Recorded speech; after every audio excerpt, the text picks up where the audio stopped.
How do you guide someone so new to the idea of SEO and ranking on Google? Right. What are some things that you can do to, one, explain the concept of SEO to someone who has no idea about what it means or what it does, and then how they can start off with SEO optimization with their new website?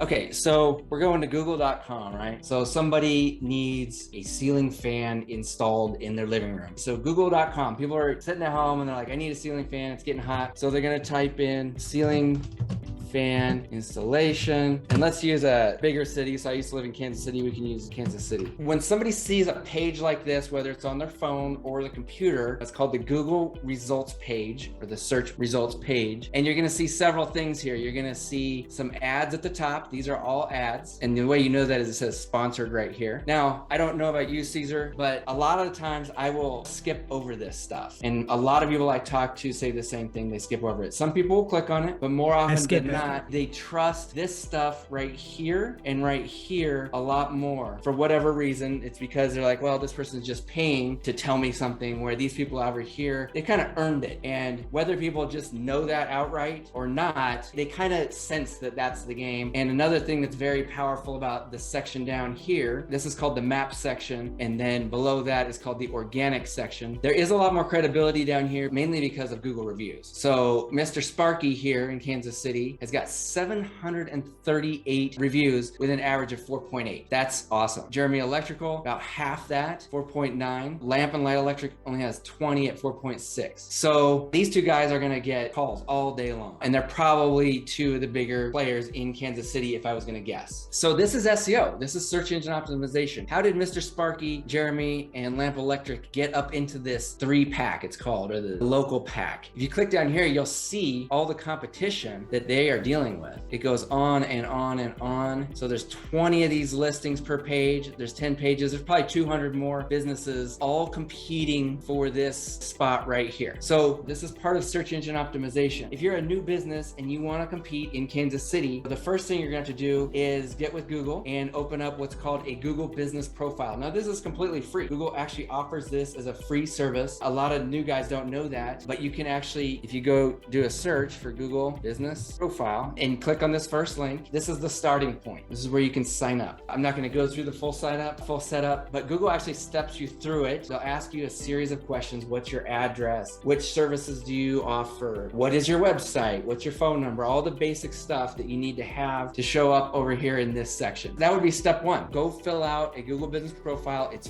free on my YouTube channel, youtube.com/Joe Burnich. I've got lots of videos that give tips and tutorials for free on how to set that up correctly, how to optimize that correctly. There's little things you can do to help Google like you better, I guess, for an easy way to say it. And then after that, you're able to start getting reviews. People are actually able to start leaving reviews for you. And there's lots of different factors that go into what makes somebody show up at the very top here, but reviews is one of the big ones. Not only a lot of reviews, but getting them consistently. So some people will go and they'll get 20 reviews in one day and then they won't get a review for 6 months. Google doesn't like that. They want to see one review a week over 6 months and see them all at once. So there's little things like that that a lot of people don't know about, don't realize, that can actually help you get up into this section here. Some of it has to do with whether or not you actually have a physical address in Kansas City. You'll notice the Kansas City map over here, these three guys have Kansas City addresses, whereas if someone's got an address out in Raytown, like a physical address, whether it's home or commercial address, they're not going to be able to rank over here in Kansas City. Same if they're over in Overland Park down here, they're not going to rank in Kansas City, they will rank in Overland Park. Little things like that, unless it's a very small town with just a couple thousand people or less than 10,000 people, you're going to be kind of limited that way. So that's something to consider. Do you want to get an address in the bigger metro city? How aggressive are you? How big do you want to take this? Or do you want to keep it small? Do you want to stay a one-man show? Kind of all depends on what your goals are. It sounds like that's a great first step, even before a website. It's very easy, simple, can be done quickly. You don't have to worry too much about some of the things that come along with building a website, like getting a domain name, getting all these other things. You could add all that later. You could add your website later. You could add your social links later, but you could really get going just with this Google My Business page. And you can start posting too. They have their own features to post as well. As a business, you can make video posts, text posts, photo posts. Like Joe mentioned, really what you want to start doing is getting those reviews. So one thing that I know helps a lot of people is one, getting started with this, but they give you a shareable link, Google My Business. You can take a shareable link and you can put that link anywhere on a business card. You can attach it to a QR code. That might be a little more advanced, but you could really have it on hand so that when you start doing those first couple jobs, you could start building those reviews while you're building your website out. One thing that I always tell people to do is get that shareable link that you're talking about. Once you're inside your account, it becomes pretty obvious where to grab it. But what I did back when I had my business, and what I tell my most successful guys, what they end up doing is they just take their smartphone out after they do a job and they actually ask the customer, hey, if you're happy with this, I'd love to text you a link over to my Google account. And if you would be kind enough to leave a review for me, that would be great. That would really help my business. That's how local businesses kind of thrive in this new digital age, is by online reviews. And not everybody's going to do that. Not everybody's actually going to leave the review. In fact, it's pretty hard to get somebody to, but if you're asking people more than your competition is, then you're going to be way ahead of the game. And there's also software programs out there that can help you get reviews and stuff like that. But a simple text message right after a job is probably the best, easiest, cheapest way to increase your chances of getting somebody to leave a review. Because if you ask 5 people, I would say 1, maybe 2 people, if you're lucky, are actually going to follow through and do it. Is kind of what I found. They're not easy to get, but if you're willing to work harder than the next guy to get them, like Mr. Sparky, 738 reviews, then you're going to be a big player in your city. Yeah, great advice. Anything we do these days is so heavily dependent on reviews that it should be something that you're focusing on straight out the gate. So thanks for those tips. People are going to read these reviews right here. They read them, and this business owner is responding to all these reviews. Response from the owner, response from the owner. That can be good for SEO. When you respond to a review, Google likes it and people like it. And how many times you've read reviews before you make a purchase on Amazon? Same type of thing. If someone's going with a local contractor that they've never met before, that's not a referral, they're going to use the reviews to decide who they're going to work with. I like to think about it as like the modern word of mouth marketing is Google reviews. Sometimes Yelp, sometimes Facebook, but 90% of the time it's Google that people are going to trust when it comes to the reviews.